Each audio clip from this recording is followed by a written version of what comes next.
শীত চলে যাচ্ছে, পিঠে খাওয়া তেমন হয়নি, তাই ভাবলাম চলো একটা নতুন ধরনের পিঠে বানানো যায়। এটার নাম হচ্ছে নকশি পিঠে।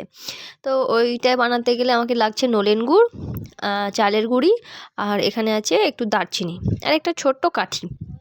তো কারা কারা এই নকশি পিঠে আগে বানিয়েছো, বানিয়ে খেয়েছো, তারা অবশ্যই আমাকে কমেন্টে জানিও, আর এডিএস চ্যানেলটাকে সাবস্ক্রাইব করে দিও।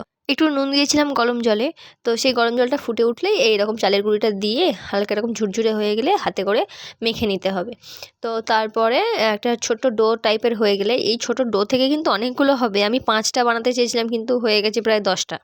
তো তারপর হালকা বেলে নিয়ে ওরকম একটা ডিজাইন দিয়ে নিতে হবে।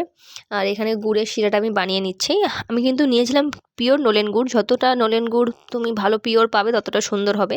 তো তারপর আমি এটাকে তেলে ভেজে নিচ্ছি, কত সুন্দর দেখাচ্ছে তাই না? তো কারা কারা এটা সত্যি আগে খেয়েছো তারা অবশ্যই কমেন্টে জানিও। এরকম নতুন নতুন ভিডিও দেখতে আমাদের এডিএস চ্যানেলটি সাবস্ক্রাইব করে নাও, নিয়ে বেল আইকনটা প্রেস করে দাও। আজকের মতো